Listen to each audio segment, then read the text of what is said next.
Test, test, tests. All right, everybody, just getting set up here.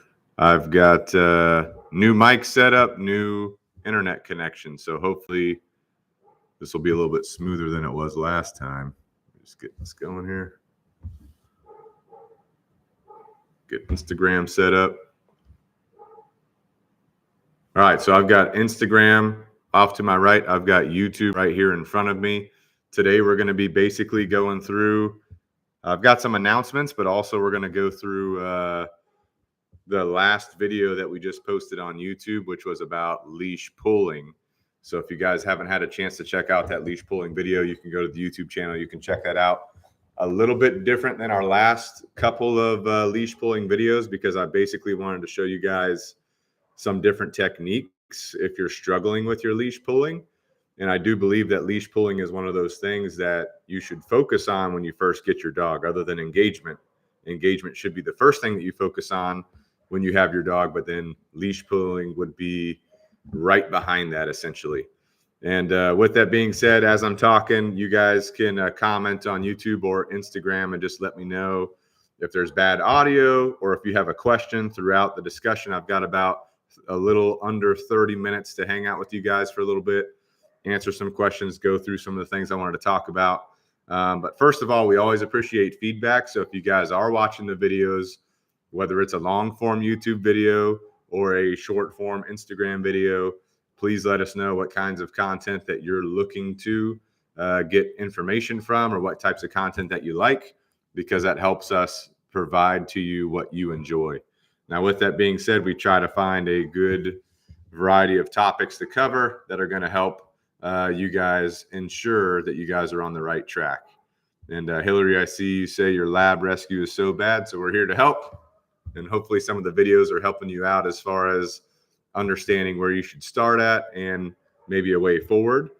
And with that being said, you guys might hear some dog noises in the background too. Obviously, I'm a dog trainer and my team is working right now, and there might be some dogs barking. So got a question real quick. How can you stop foraging? I've done walking exercise. She overall walks next to me, but as soon as she's on a flat collar, she starts foraging. So ideally for the foraging, what you would do is you would really make sure that you've taught everything leash pulling regarding very well, so your dog understands it very clearly. So you make sure that, you know, they understand where they're supposed to be walking at in relation to you, or how to keep a loose leash. And then once you achieve that, you know, you can develop some eye contact looking up at you while you're walking. So that's what I prefer to do before I start really hammering out the foraging. I start really developing my dog looking up at me while I'm walking. And I'll do that through some basic eye contact drills. And we have videos on that you guys can find on YouTube. And we can create some short form versions for Instagram as well. But I really want to develop my dog having the desire, the ability to want to look at me while we're walking, right? I prefer my dog to look at me versus anything else that's going on around me. Now, that doesn't mean that my dog can't look around. Your dog can look around. Obviously, it's a dog, right? We want it to be a dog. But when I'm walking, when I'm heeling, especially if there's distractions around, my preference would be my dog checks in with me very routinely versus just, you know, looking around all the time. And that helps with reactivity and things like that too. And then whenever we get to the real foraging work, I want to make sure I've taught my dog accountability. So corrections, right? Teach my dog that, hey, you know how to walk. I've spent the time teaching you how to walk. I've spent the time making sure you understand these behaviors. Now, if you're still trying to forage, or you're still trying to disobey what we've taught, then at that point, I'm going to give you a correction. And so we start that off with leash corrections. So basically, when you start correcting, you give a correction, right? Your dog responds to that the right way. You say good, right? Then you reward. Got to follow up here. You started with her looking up at you. It was great till she started walking into people in New York City. She's great. She's great at checking in when there's a distraction because she's made a good decision. That's great. So you're doing the right thing there. So to finish off the foraging work, you know, make sure that she understands what the correction means. So if I give a correction, that means to check in with me, look at me, come back to proper walking position. Of course, I'll reward after that while I'm teaching that. And then as time goes on, you know, if they start foraging, I'll say, no, correct. and then the dog will stop foraging and then check in with me because we've gone through those repetitions. So I hope that makes sense as kind of like a brief overview, but that's basically my tactic and working on that long term. And of course, Hillary, I see your question. I'm just trying to finish this real quick. But of course, my preference for corrections, I want to start with leash corrections. And then as time goes on, I will translate that to a remote collar correction, which we have the full remote collar tutorial on the YouTube channel. So check that out. It's about 25 minutes long. It goes into every detail that I do to teach the remote collar. And then you'll start applying it to your training after that. So check that out if you guys want to. Again, anyone else just joining in, let me know if there's an audio problem, if you can hear me okay. I've got new audio set up. I've got new internet set up. So hopefully everything should be a lot smoother than our last live stream. Now, with that being said, Hillary's asking, what's a reward for a dog not interested in treats? We do have a couple videos on YouTube about, a dog that is not interested in food for training. So my first priority is to try and figure out if that dog, if there's some kind of reward that dog will take or wants, right? That might be trying different food. That might be feeding their food from my hand. It might be trying different treats. There's a wide variety of ways to try and work on that. If I can't get the dog to be taking food rewards, then I start leash training, which I show you that in some of the YouTube videos. But basically with the leash training, you're going to start leash training. Let me just get this. Yeah, there we go. Got the chat going here. So I'm going to start with the, leash training. And then as I'm doing my leash training, if my dog is open to taking rewards as the leash training continues, which that happens a lot of times, then I'll switch over to food like luring again. And then if my dog's having a hard time, I might switch back to leash training. I might use a hybrid. But my number one goal is to try and figure out what is motivating that dog, right? What is that dog willing to take for a reward? So that's my number one goal. But obviously we have to progress training. So I'm going to progress a little bit, keep testing that out. I know that's the quick and easy. I hope it kind of gives you a sense in the right direction. But do check out the full video on YouTube on training an unmotivated dog or a dog that won't take food to give you some ideas on how to start your training without food. Now, real quick, everyone that's joining in, the main goal of this live stream is to talk about leash pulling and kind of a review of the video we just posted on YouTube this past week.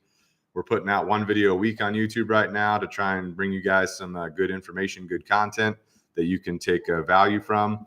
With that being said, the last leash pulling video we did, we kept it kind of raw because we want you to see some of the struggles that I was having, some of the struggles that the dog was having, and what I was doing to work through that. So, we have our ideal method of leash training a dog that starts with engagement, then it moves to leash pressure, then it goes to muscle memory work, and then it's going to go to accountability work and generalization. That's not always possible, right? That is the ideal way to do it, but it's not always possible. So we have to have some other options in our tool belt, per se, our dog training tool belt, to apply to the dog that's at hand. And the reason why we need to have these options, or at least think about them, is because you never know what your individual dog is going to need, a little bit of this or a little bit of that to help them progress. And even if I do use some other methods on a dog, I'll always try to go back to my ideal progression, especially for the leash pulling. But if it's still not working, then I go back to the method that is working for the dog. So I hope that makes sense. With that being said, one quick announcement. We're releasing our first book very soon. It's going to be a book specifically about leash training. All right. The book does go through the details of our leash training process. However, I've included a lot of information in the book that's going to help your overall dog behavior development.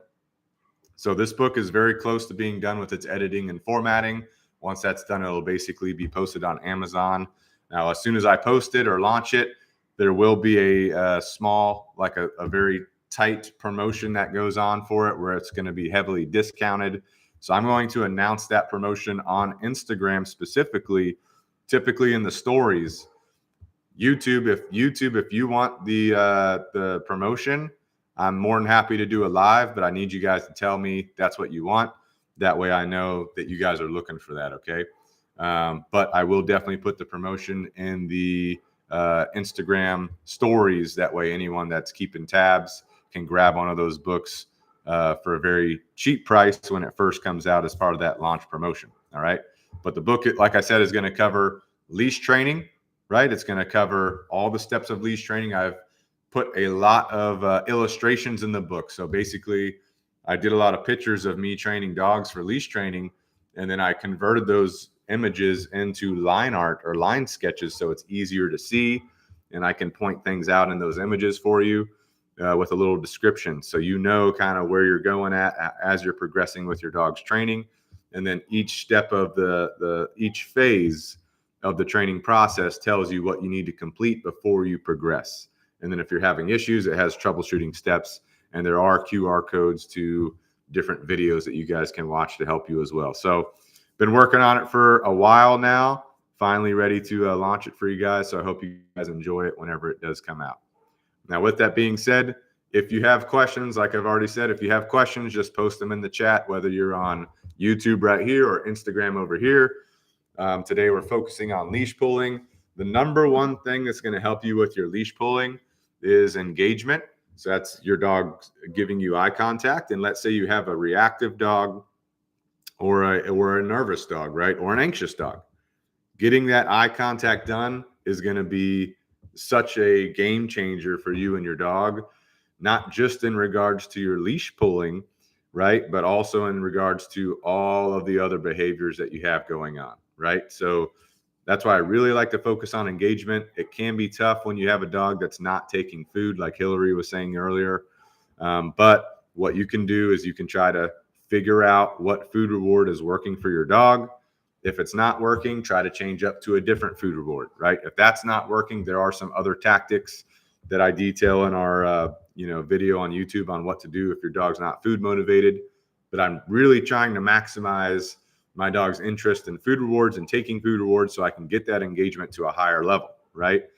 Once we get that engagement done, then we want to focus on leash pressure training, which teaches your dog how to move with the leash, not against it, right? So we all know, most of us know, right, that our dogs are leash pullers, right?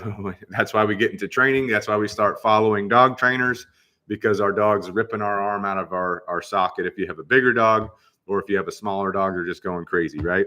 So leash pressure training is teaching your dog to move with the leash. That means if they feel that leash tighten up, that they should turn around and head back in the direction that the leash is guiding them. And so this is a game changer when it comes to leash training and dog training overall, because you can use that to help you with some of your other training, your obedience training, your redirection, whatever you have going on, okay? So leash pressure training, from the beginning, when you first get your puppy, you put a leash on your puppy. Your puppy starts pulling against that leash. Your puppy feels the tension from the leash. That's what's starting a leash puller right there, right? Because the natural opposition reflex that your puppy, that your dog has, when they feel that leash pull against them, they want to pull away from you, right? So that's, the opposition reflex is just, boom, making that leash pulling behavior even stronger. They start pulling harder, right? And then as time goes on, it just, because they're practicing it every day, it just becomes a really bad leash pulling behavior. So that's what happens. So when we're doing our leash pressure training, we're basically desensitizing that, so our dog no longer wants to pull, away from us on the leash.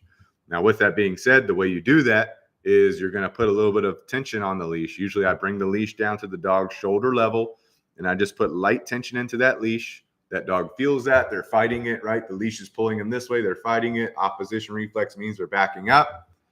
But what's going to happen if you just stay steady with your slight tension is eventually they're going to make one little movement toward the leash. They make one movement toward the leash. When they do that, you say good, and then you reward, and you're just going to do that repetitiously, right? You do that repetitiously. It might be a couple sessions in one day. It might be a couple days. It depends on you and your dog. But you keep that leash tight. They move with the leash. You mark and reward that repetitiously. What will happen is you put the tension on. That dog just starts moving very easily with the leash. No fighting it at all. That means you've completed your leash pressure training, and now you're ready to proceed, right? Because your dog now knows to move with the leash, not against it, right?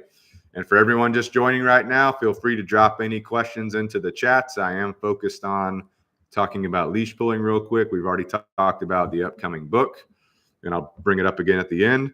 But if you have questions, whether they're leash related or not, just drop them in the chat. I'll get right to them.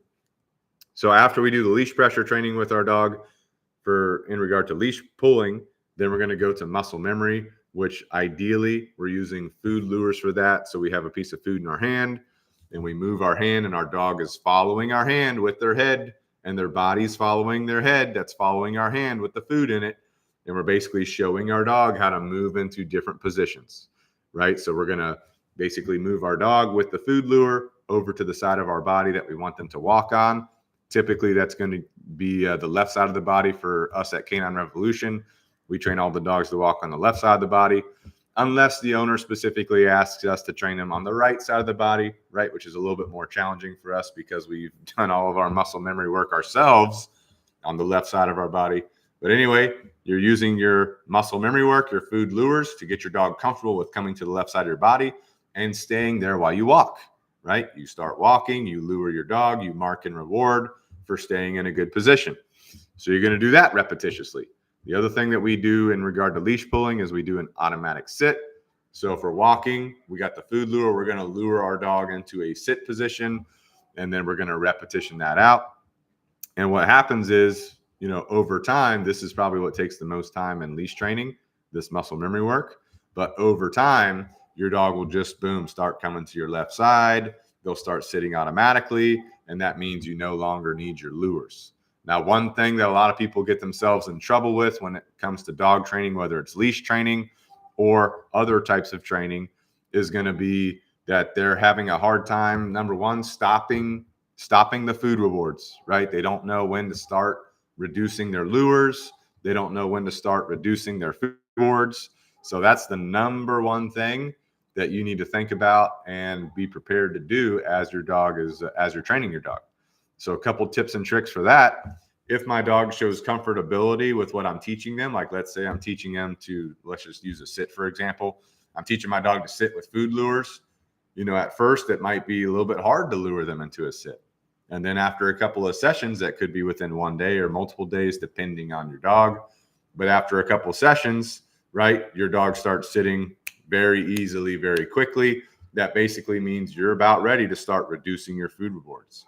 So you got to think long term. What's my goal with my dog? If my goal is to teach him to sit and they start sitting pretty easily, now I'm going to start reducing my food rewards. Once I start reducing my food rewards, if my dog is struggling, I could bring back in some food rewards, take him away. You're going to fluctuate between it's called a reinforcement schedule. You're going to fluctuate between the reinforcement schedule that you're using for your dog based on how they're performing for you. So I hope that makes sense. Okay. So that's the one thing a lot of people struggle with is when to stop the food rewards, when to reduce the food rewards. Now, with that being said, once we've done our muscle memory work, somewhere toward the end of muscle memory work is when we're going to be reducing the food rewards, and then we're going to get into accountability. We got a quick comment on YouTube here. Leash pressure training is so powerful. Once the dog understands to go with the leash, you can move that dog around with 2 fingers on the leash, no matter the size of the dog, like magic. Yeah, and you said that perfectly. So that's exactly what's happening with leash pressure training. It's really a powerful tool and a technique and behavior you want to teach your dog and then maintain it 100%. All right, so after we do the muscle memory work, we're reducing the food rewards. Now we want to get into accountability, right? So we've taken all this time to teach our dog different positions, where to be at in relation to us, how to walk alongside us, how to sit automatically, all these things. Now, what happens if our dog doesn't do that? Well, we have to teach them that, hey, if you don't do this, there is some level of accountability for this, right? Because if we don't have accountability, our dog will just blow us off and go do, whatever they want to do at the time, which might be pulling on the leash or working against us. So for accountability for us, we start off with a leash correction, just a quick tug and release on the leash. Now, this is going to depend on the size of your dog. If you have like a Shih Tzu, you don't want to yoke them across the yard or whatever, right? It's just a soft, gentle tug on the leash. I'm actually training a toy schnauzer right now. It's so tiny it can fit in one of my hands. And so whenever I'm doing healing with the dog, I just, it's like barely a little tap on the leash, right? But to the dog, it's an effective correction. So the way that we like to introduce corrections, we've already taught the dog how to walk next to us. The dog walks ahead. We've taught them not to do that through the food lure, through the muscle memory work. So they walk ahead. So we just say no. We give a quick tug and release on the leash. That essentially is going to grab that dog's attention real quick. They look at us. They usually start backing up to where they're supposed to be. We say good. We reward. Yes, we are rewarding after we give a correction, because we want our dog to really just understand when you get that correction, it's nothing personal. It doesn't mean you're doing it, it does mean you're doing something wrong, but it doesn't mean like you're a bad dog or anything. It just means you're out of position. So that means to move back to position, right? And when you're in good position, then we mark and reward you for being in good position. So that's how we start off our corrections. We generalize our corrections through all of our training, and then we'll move into e-collar conditioning. I'm not going to go into e-collar conditioning today specifically, but I have it's about 25-minute video on YouTube. It's a full tutorial on how we teach the e-collar. But before you get into any e-collar work, whether you're a dog owner, a dog trainer, whoever you are, you have to make sure you do the e-collar prerequisites. So, putting an e-collar on a dog on day one, right? If you're training a dog, putting it right on the dog day one, starting to use it, not good to go. Not good to go. Don't do that, right? Your dog has to understand what that sensation means. So the prerequisite training is going to help prepare your dog for that. And then the conditioning process is going to help teach your dog how to interpret that sensation, right? You're not going to hurt your dog with a quality e-collar. Of course, there are cheap ones on Amazon or online you could go get that are not good to go, but you get a quality e-collar like a dog collar, like what we use, and you're not going to hurt your dog with it, but you do need to teach them it properly. So take your time, watch the full tutorial before you even get into it. It's on YouTube, right? So we do our accountability with the leash. We'll usually be doing the e-collar shortly after that, because for us, we're doing other training as well. And then we focus on our generalization training, which means I take my dog out to a different location.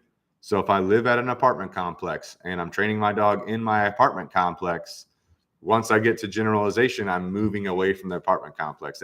That could be just simply walking down the street to a different building, right? It could be just walking down the street, to a local park.